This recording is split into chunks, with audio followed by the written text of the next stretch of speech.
황양수와 톡톡톡, 오늘도 변희재 미디어워치 대표 모시고 토론하겠습니다. 안녕하세요. 네, 안녕하십니까.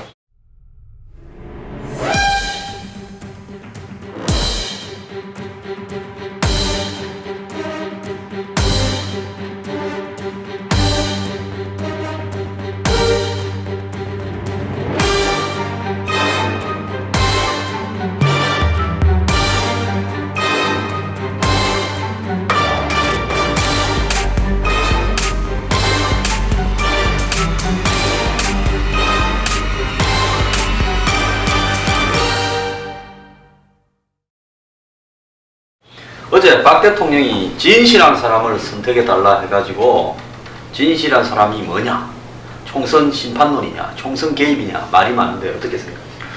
아니 지난 국회법 파동 때 그때는 이제 배신의 정치를 심판해달라고 얘기했는데 그 연장선으로 파악될 수밖에 없겠죠. 근데 이제 국회법 파동 당시에 배신의 정치를 유승민 한 명으로 주로 언론들이 많이 지목을 했는데 제가 볼 때는 유승민이 아니라 플러스 알파가 박근혜 대통령이 2012년 총선 당시 비대위원장으로 본인 입으로 그때 그렇게 얘기하지 않았습니까? 내가 현장에 다 가서 열심히 선거운동에서 배치를 달아줬다. 그건 이른바 72명의 박근혜 키즈 초선 의원들. 그러니까 지금 이 대구 지금 초선 의원이 7명이나 된다 그런 거 아닙니까? 그러니까 그에 대한 배신.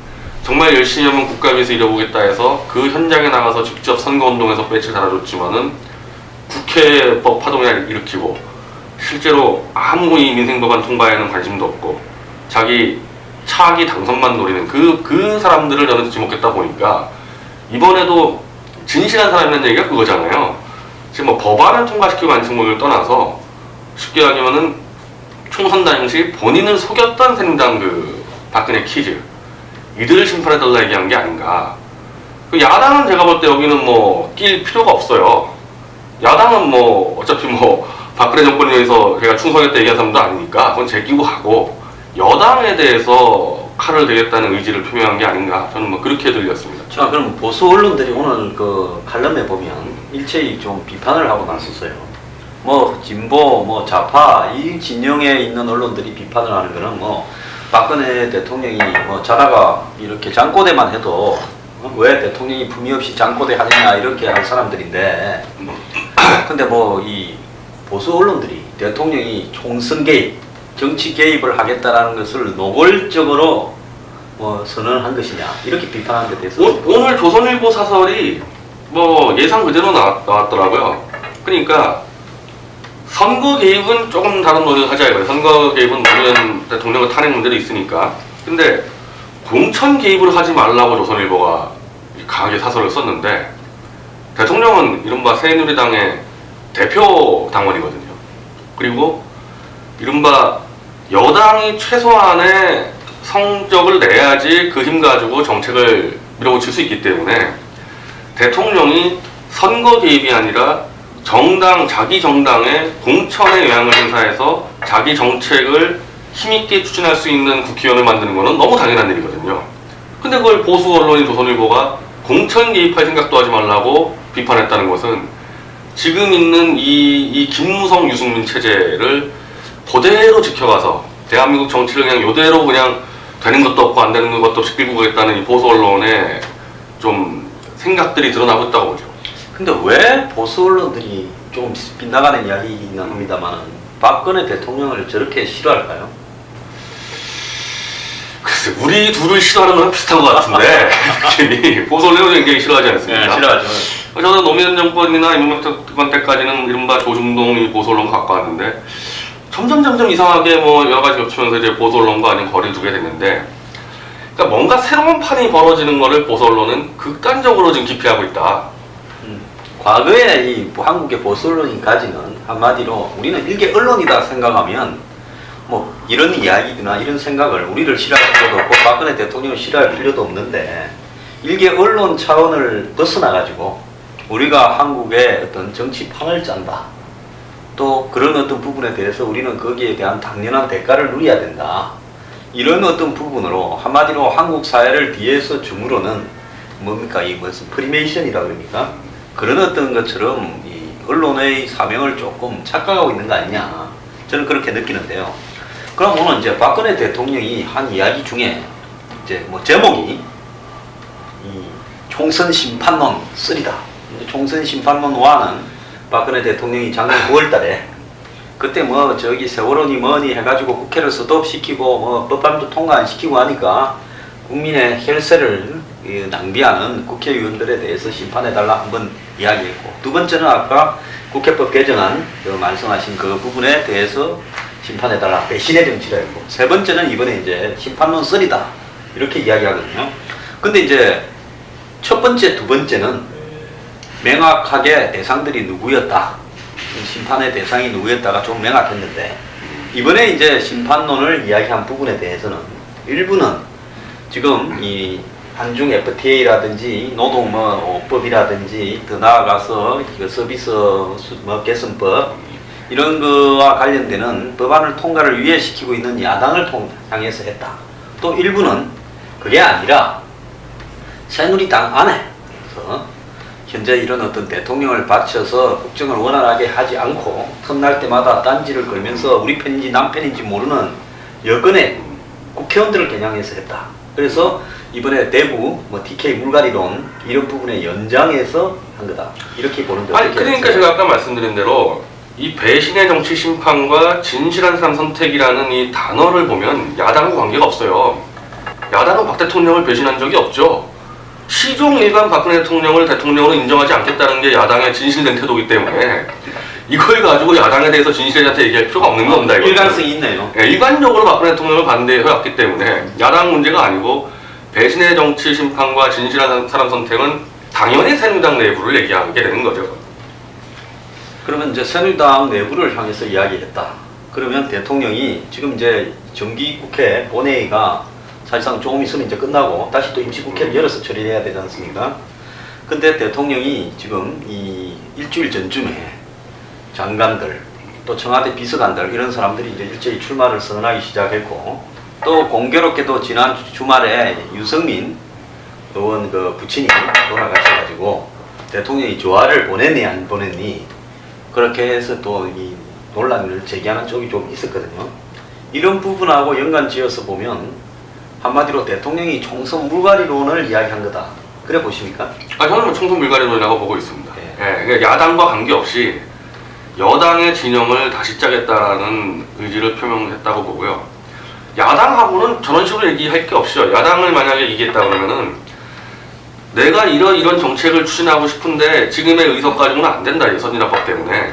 그래서 여당을 전폭적으로 지지해서 181석을 넘겨달라고 얘기하면 되는 거예요. 야당한테 딴 말 할 거 없이. 그게 아니지 않습니까? 언어 선택이. 진실한 사람, 배신의 정치 심판, 이건 자기 세력에서의 교체를 얘기하고 있다고 봐야 되는 거죠. 이제 문제는 그거죠. 그러면은 야당과의 관계는 여당 후보를 찍으면 되는 건데, 그럼 여당 후보의 이 교체는 또 어떻게 할 건가? 그러니까 이게 지금 좀 공허한 부분이 있어요. 진실한 사람을 선택해달라 얘기했는데, 지금 새누리당에 진실한 사람 제가 볼 때 한 10명도 안 돼 보이는데, 한 160명 중에서. 그럼 어쨌든 비례까지 포함하면 한 300명이 출마를 하는데, 최소한 300명 중에 한 200명 정도는 그래도 진실한 사람을 내놔야지 국민들한테 이 사람 뽑아주세요 할 텐데, 지금 이 판에서 대통령이 어떤 식으로 그러면 공천의 문제를 개입을 해서 진실한 사람을 후보로 국민들에게 선보일 수 있을지 그 플랜이 나와야 되는 거죠. 그 대통령이 이제 이 배신론 3까지 오는 과정에서 혈세 낭비족, 그다음 두 번째는 배신족, 이번에는 이제 진실한 족, 이렇게 해서 사람들을 선택해 달거나 심판해 달라는 건데, 그러면 혈세 낭비에도 등급이 있을 거 아닙니까? 아예 그냥 국회에서 일을 안 하고 먹고 노는 놈들이 있을 것이고, 두 번째 이제 배신에도 등급이 있을 거 아니에요.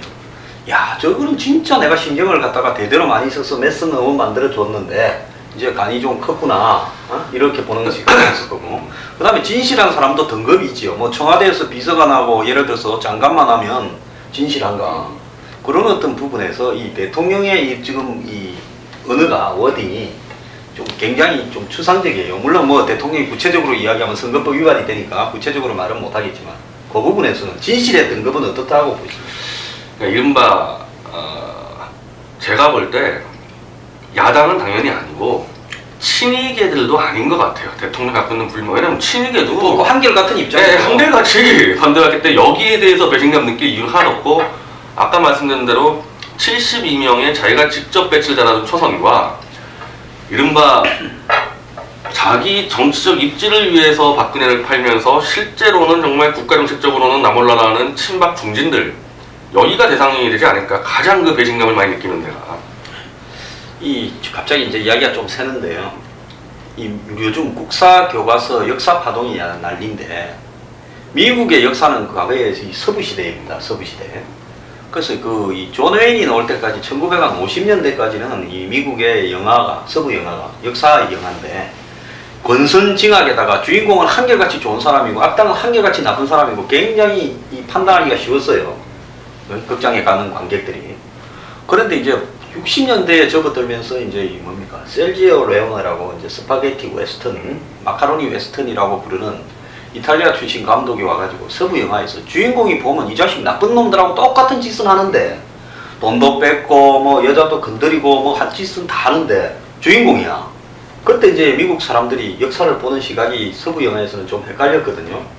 그 다음에는 보면 이제 내일을 향해서 뭐 쏴라 이런 영화를 보면 수정주의 서부극이라 해가지고 이 완전히 그냥 진짜 처음부터 끝까지 이놈은 나쁜 놈인데, 이 영화는 이 사람을 갖다 굉장히 좋게 묘사하면서 미국의 이제 역사가 그때부터 좀 헷갈렸어요. 제가 이 이야기를 하는 거는 정치판에도 한결같이 나쁜 놈이었거나 한결같이 반대했거나 시종 일관 똑같은 행보를 걸어왔던 사람들은 차라리 정치판에서 봤을 때 국민들이 판단하기 좋은 사람이니까 전 나쁜 등급이 좀 낮은 사람이라고 보고, 이제 제일 나쁜 놈들이 누군가 하면 좋은 놈인지 착한 놈인지, 배신했는지 배신 안 했는지, 혈세를 낭비하는지 낭비 안 하는지, 진실한지 진실하지 않은지 헷갈리게 하는 사람들이다 보는데 어떻게 봅니까? 아니, 그래서 진실하지 않은 가장 대표적인 인물이 김무성 같은 사람이죠. 김무성 같은 분이 딱 여기에 해당되는 건데, 이분 진짜 이 이명박 정권부터 지금까지 오는 이 과정을 보면은 정말 이분 종잡을 수가 없거든요. 클린트 이스트 같은 측면이 있죠. 이쪽 편인 것 같다가 저쪽 편인 것 같다. 그 영화에도 보면 황야의 무기자 보면 어느 편인지 몰라가 양쪽 다 헷갈려 버리지 않습니까? 그리고 지금 저희가 여기서도 많이 지적했지만 이 국정교과서 문제에 대해서 막 아주 세게 총대를 매는 것 같이 하더니 결국 자기 아버지 친일행위 그거 옹호하는데 정신 없어가지고 지금, 그래서 이제 좌익 쪽에서는 친일명사전을 다 학교에다 보급한다 그래서 친일 프레임에 완전히 걸려 들어버렸거든요. 김무성. 거기에 들어가 계십니까? 거기 안 들어가 있어요. 네. 거기에 나중에 들어갔어요. 지금 책 말고는. 그러니까 제가 알기로는 이 김무성 씨 부친이 뭐 훌륭하신 분이라고 저는 봅니다. 근데 역사책에 기록될 만한 인물은 아닌데 왜 역사 전쟁에서 자기 아버지를 끌고 들어와가지고 완전히 친일 프레임에 걸려들게 했느냐. 그래서 저는 이게 제가 하도 난 김무성 대표의 진실성을 의심하다 보니까 박근혜 대통령의 역사전쟁의 대우를 무너뜨리기 위해서 의도적으로 친일 프레임에 걸려든 게 아닌가라고 저는 의심을 하는데, 박근혜 대통령도 그저 그렇게 생각할 수도 있을 것 같아요. 진실한 사람을 선택하려 얘기하는 거 보니까. 근데 김무성 대표 같은 사람들이 이제 일반적으로 우리가 농기기 볼 때는 가장 이 질이 안 좋은 정치인이죠. 지난번에 보면 이 문재인 대표 만나가지고 뭡니까? 안신부는 국민공천 이야기하기 전에 청와대 정무수석을 만나서 이야기했다 안 했다 가지고 나중에 논란이 좀 됐죠. 본인은 했다 했고, 그래서 누구한테 했는지 밝혀라. 언론이 이제 이렇게 되니까 현견 수석한테 했다 이렇게 이야기를 했죠. 현 수석도 아마 뭐 밥 좀 먹었을 것 같은데 굉장히 곤혹스러울 것 같은데요. 어제 보니까 이분이 또 강남에 가가지고 전국이 강남 같으면 뭐 선거할 필요도 없다 또 이야기가 부서서고 오르는데, 그래도 그분이 지금 한 20주 넘게 대선 후보 1위를 달리는 게 좀 신기하지 않습니까? 일반적으로 좀 보수 유권자들이 그냥 한 명 앞서 있으면 좀 밀어주는 분이기 때문에 그런 건데, 뭐 솔직히 해서 김무성 씨가 아니라 누구 한 명 정해지면은 뭐 득표력은 큰 차이 없을 것 같아요. 근데 김무성 씨가 지금 뭐 이 시간에도 막 협상을 하고 있는 걸로 알고 있는데, 이 선거구 획정 가지고 또 문재인 대표하고 또 협상하는데 여기서 또 무슨 일이 벌어질지 모르거든요. 그러니까 이분은 뭘 해도 믿을 수가 없는 겁니다. 이 선거 획정하면서 또 슬쩍 그냥 또 의원수 확장 늘려버려서 문재인 대표에게 힘을 실어주고, 그리고 지금 이 강남 발언도 그렇고요. 저는 이분의 좀 최근의 정치 행태를 볼 때는 원유철 원내대표하고 김경정 모 특보는 공개적으로 얘기했죠. 지금 정권에 필요한 의석수는 151석이 아니라 181석이라는 거를. 네, 국회 선진화법 때문에. 그럼 181석을 만들려면 이게 장난이 아니거든요. 이거 총력태세로 가야 되는데, 나는 김무성 대표가 아주 교묘하게 어떤 경우가 와도 181석을 안 넘기려는 전략을 쓰고 있다고 보고 있습니다. 그래서 적당히 한 160석 얻고 또 문재인당도 한 140석 얻어서 지금 이대로 가서 총선 끝나면 또 내각 제압을 하려고 180석을 안 넘기는 전략을 쓰고 있다고 봐요. 지금 이제 그 부분하고 관련해가 어제 이제 강남에서 뭐 이야기도 좀 의미심장한 이야기인데, 뭐 강남 같으면 뭐 선거할 필요 없다 발언 때문에 약간 묻혔는데, 전략 공천을 수용할 듯이 시사하는 발언을 했다. 그 말이 뭔 말인 거니? 뭐 이 김종훈, 뭐 강남 가거래, 또 신윤조 이런 분들 박 대통령이 어디서 참 훌륭한 분들을 데려왔는지 그거 보면 뭐 박통에 참 해안을 가진 것 같다라는 뉘앙스로 이야기를 했어요. 자, 그래서 이제 그분들 다 전략 공천된 사람 아닙니까? 그러니까 김무성 대표가 전략 공천을 수용할 듯하다. 그러는데 지금 여의도 바닥에 도는 이야기를 보면 청와대와 김무성 대표 측이 실질적으로 적절한 수준에서 전략 공천을 수용해서 어쩔 수 없이 서로 헤어질 수 없으니까 같이 가기로 했다. 이런 이야기도 있고, 다른 하나는 또 들어보면 지금 국민과 당원 간의 그 비율을 어떻게 섞느냐에서 이제 100% 오픈 프라이머리 하다가 뭐 7대3이냐 5대5냐 이런 게 문제지, 어떤 형태로든 뭐 이 친박 쪽에서 주장하는 비율을 존중할 거다. 그래서 여건은 보면 항상 이 영화가, 여건이 만드는 영화는 재미가 없어요. 뭔가 한 판 크게 치고 받을 듯 하다가 사람들은 막 박수 치고 어떤 사람들은 막 한쪽에 배팅도 하고 하는데 끝날 때 보면 설거머니 둘이서 그냥 합의해가 끝나버린단 말입니다. 그게 대한민국의 이 새누리당이나 한나라당이나 여건의 여태까지의 형태였는데, 이번에도 그런 부분들이 얼추 다 돼가는 거 아니냐. 그래서 김무성 대표는 적당히 청와대에 양보하는 부분을 보이면서 그렇게 하고 내치지도 않고 이제 본인의 현재 위치를 유지하면서 자기 공천도 좀 심고 이러면서 총선을 하게 될 거다. 그래서 지금 여의도 새누리당 근처에 있는 사람은 대부분 그렇게 보고 있어요. 그동안 오픈 프라이머리는 너무 떠들어댄 부분이 있고, 전략 공천은 뭐 내가 있는 절대 안 하겠다고 너무 확답. 물론 근데 이분은 제가 말씀드리지만 워낙 진실성이 떨어지기 때문에 지금 하는 말도 사실 아무도 못 믿습니다. 청와대도 못 믿을 거예요, 지금 하는 말 어떻게 될지는. 근데 저는 이제는 박 대통령의 의지가 제일 중요한데, 한 박 대통령은 181석을 만들어야 되는 입장입니다. 181석을 못 만들어버리면은 총선 끝나면 지금하고 똑같잖아요. 또 법안 통과해달라고 이렇게 거의 사실상 거의 뭐 구걸하는 수준까지 가야 되는 거거든요, 그러면은. 근데 지금이야 총선 때 박근혜 표의 양력 때문에 그나마 말을 듣는 척이라도 하지. 총선 끝나는 다음날부터 한 새누리당이 김무성 체제에서 한 160석 얻었다 치자요. 말 듣겠어요, 이제 그때부터는. 이제 끝나는데 박근혜 대통령 임기는 끝나고 총선 이후에 국회의원 임기는 4년이나 보장됐는데 곧바로 이제 그 새누리당 이제 지금 있는 기회주의자들 다 박근혜 대통령이 전화해도 누구세요 하고 안 받을 사람들이란 말이죠. 그러니까 이제 목표를 181석으로 잡고 그 181석을 하기 위해서 새누리당을 사실 전체를 다 물갈이한다는 정도로 결기 있는 그 싸움을 하지 못하면 박근혜 대통령 굉장히 어렵게 돼 있어요. 그러니까 선택의 여지가 저는 없다고 봅니다. 뭐 저도 그렇게 보는데요. 박 대통령이 지금 이 두 번에 걸쳐서 말한 걸 보면 배신을 안 하는 사람, 진실한 사람. 그러면 중간에 이제 뭡니까? 공통분모가 교집합이 배신을 안 하고 진실한 사람인데, 지난번에 보면 그 2012년 총선 때 사실 그때 이명박 대통령이 뭐 지지율도 떨어지고 사실 무력화되면서 박 대통령이 비대위원장으로 공천의 상당한 부분을 끌고 갔잖아요.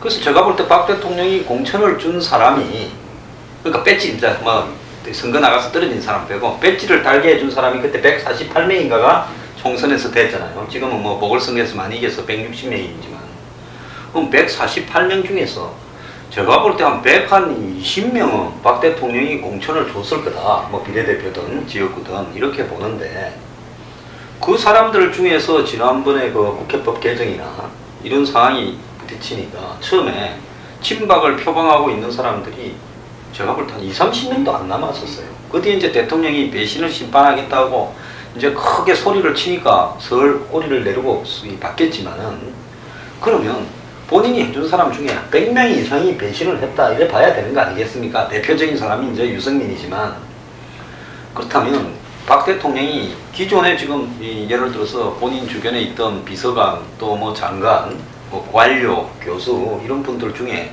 진실하고 예를 들어서 배신을 안 할 그런 사람 그 사람들은 그런 사람이라는 보장이 있다고 보십니까?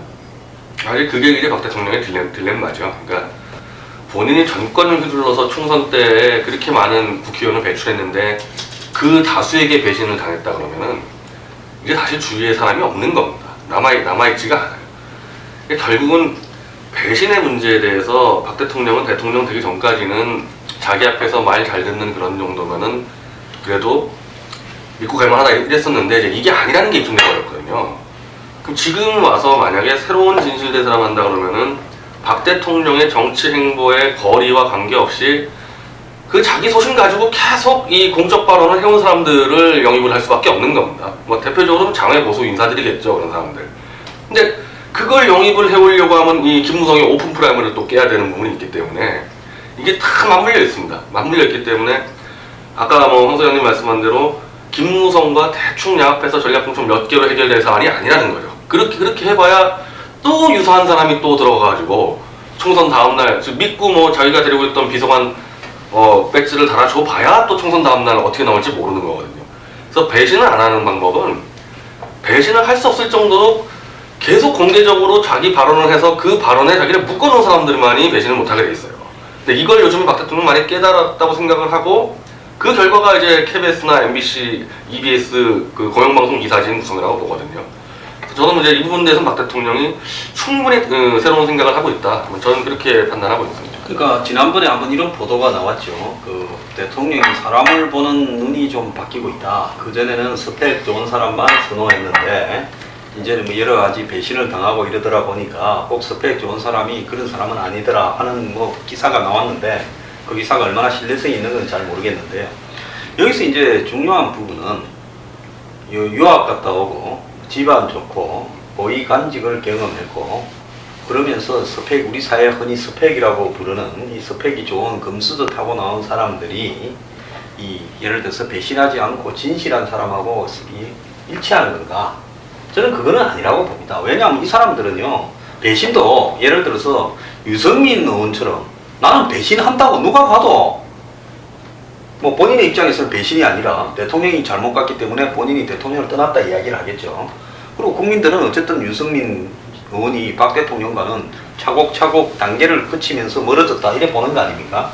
이런 배신은 그래도 괜찮은 배신인데 가장 무서운 배신이 뭔가 하면 아까 제가 말한 100명쯤 되는 사람들이 친박에서 친이 비주류로 순식간에 넘어가 버린 지난번에 국회법 개정안 투표를 할 때 새누리당에서 32명만 반대하고 112명이 찬성했던 걸로 제가 알고 있어요. 그렇게 목이 메이게 그거 투표하지 마라 하고 청와대에서 이야기를 했다는데도 112명이 찬성했다면 그 112명 중에는 그야말로 스펙 좋고 뭐 예를 들어서 박 대통령 앞에 가서 머리도 좋아지고 또 뭐 학벌도 좋고 고위 관료하고 정치적 매선한 이런 사람들이 다 몰려 있을 건데 그런 짓을 한단 말입니다.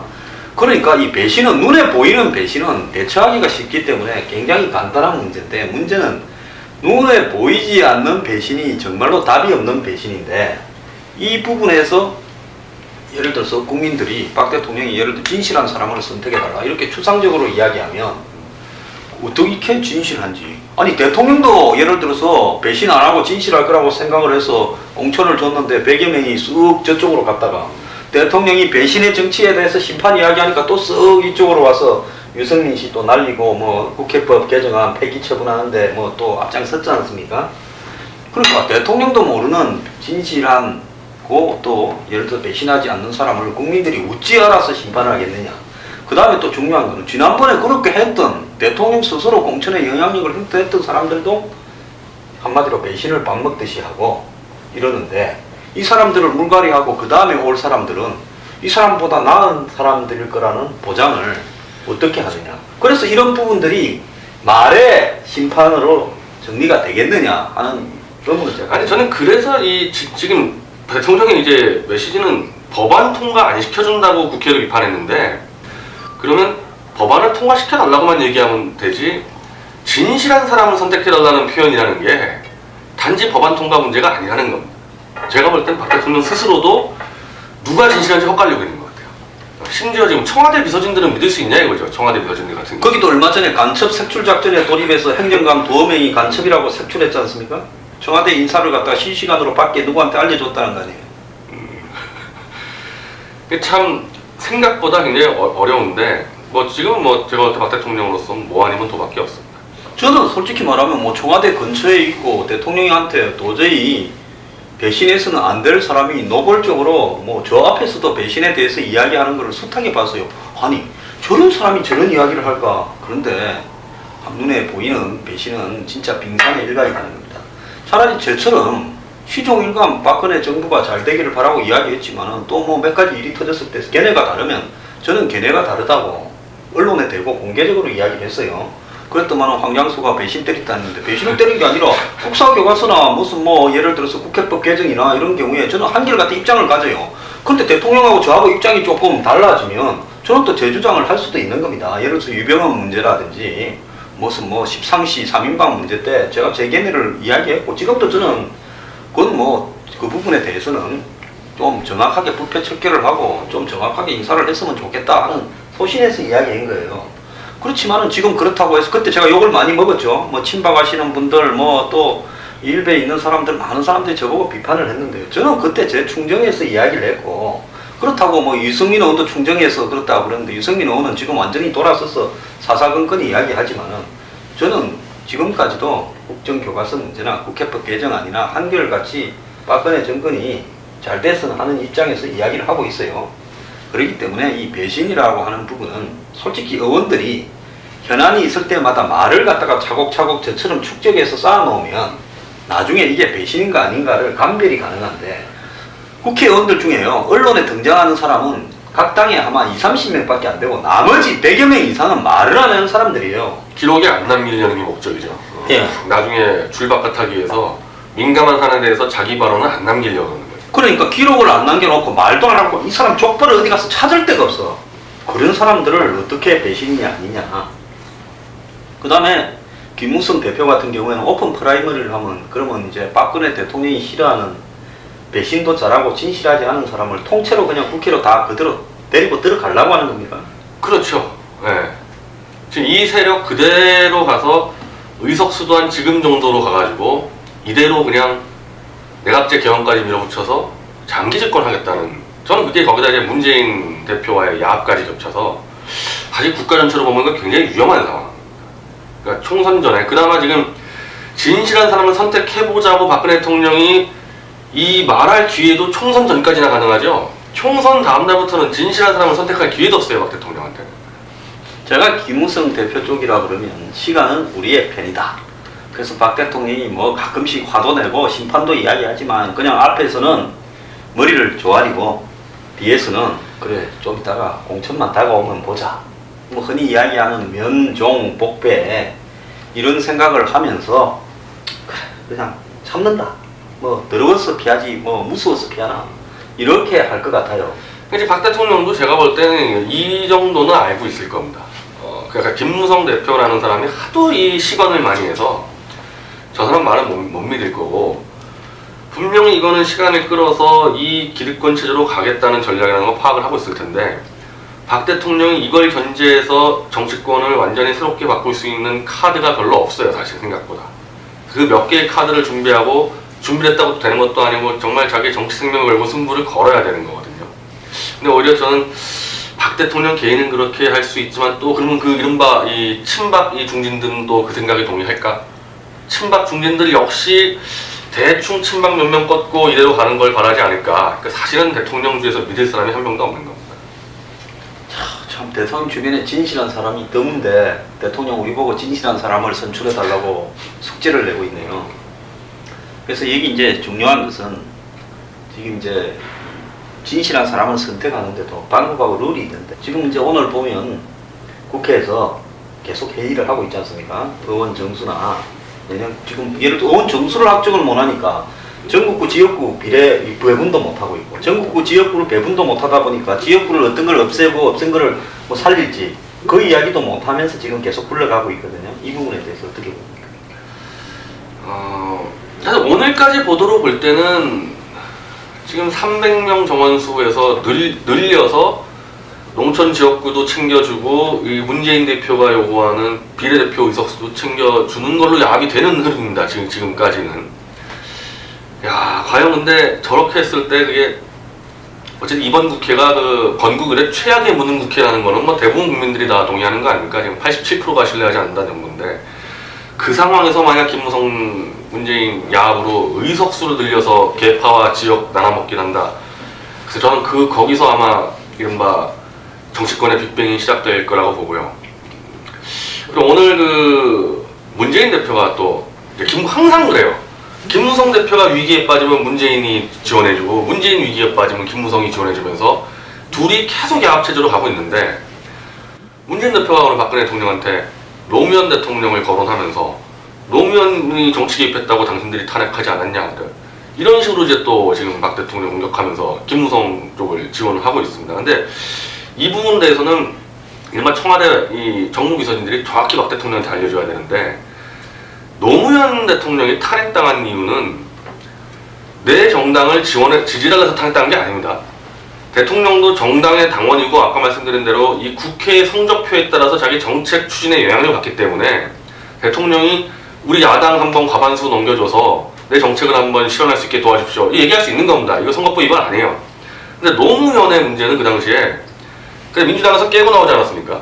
자기를 대통령 만들어준 이게 말이죠 이제 아주 명백하고 확실한 배신인데 네, 아주 정확하게 그러니까 좀 낫죠 김무성보다는 확실하게 배신했으니까 당 깨고 나간 다음에 공개적인 자리에서 대통령이 지금 남아있는 민주당 찍으면 한나라당 당선된다. 이 민주당 찍지 마세요. 이 발언에서 그 당시 조순영 이제 이런 사람들이 완전 김경재론하고 해가지고 탄핵안을 들어갔는데 그때로 탄핵안을 올리기만 했지 할 생각 없었는데 노 대통령이 사과하는 대신에는 기자회견에서 그때만 대구건설 남산국사장 형님 이야기했죠. 형님 얘기하고 서울대 나와갖고 많이 배우고 훌륭한 사람이 우리 뭐 준영이 같은 형님한테 그런 식으로 뭐 로비를 하느냐 막말을 퍼붓고는 총선의 결과에 따라서 내 재신임 문제를 연기하겠다는 발언을 한 겁니다. 이거는 입법부가 구성되는 원리에 따라서 행정부 수반의 지위를 연계시켰기 때문에 명백한 삼권분립 위반이 돼버린 거거든요. 그래서 탄핵이 들어갔기 때문에 문재인 씨는 이거 누구보다 더 잘한다. 그 당시 탄핵 당시에 대변인이지 않았습니까? 본인의 수장이 왜 탄핵되는지를 뻔히 알면서 지금 박 대통령 연결시키는데 박 대통령은 어디까지 발언할 수 있는 거냐? 내가 모든 정책들을 다 한번 추진하겠다 국가를 위해서 그러기 위해서 181석의 의석수를 만들어라. 전혀 선거법 위반 아닙니다. 여기까지는. 네, 저당 찍지 말라 그러다거나 아니면은 지금 노 대통령처럼 나 180석 안 만들어주면 대통령 그만하겠다. 이러면 탄핵을 당하는 거예요. 충분히 대통령이 선거에 개입할 여지가 있습니다. 근데 그 진짜 김무성, 문재인 이 두 분 사이가요 정말 아리까리한데 서부 영화라고 보자면 진짜 영화 제목이 석양의 무법자라고 한국에 소개된 영화의 원 제목이 The Good, The Bad, The Ugly였습니다. 좋은 놈, 나쁜 놈, 치사한 놈이에요. 원제가. 그래서 이 사람들이 도대체 자신의 정체성들이 뭔지 두 사람 다 굉장히 헷갈려요.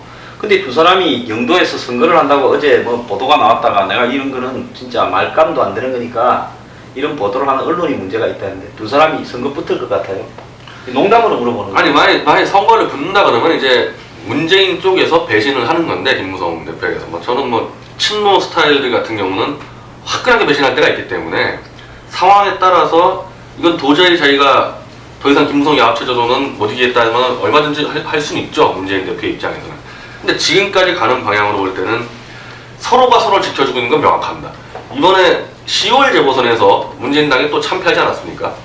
근데 원래는 거기에 국회의원 선거가 몇 하고 최소한 기초단체장 몇 개가 들어가야 되는 건데 4월 재보선 때 문재인 당이 참패하면서 김무성과 문재인이 야합해가지고 재보궐선거를 1년에 한 번으로 줄이면서 큰 재보선 선거를 다 줄여버렸어요. 이번 10월 선거 때.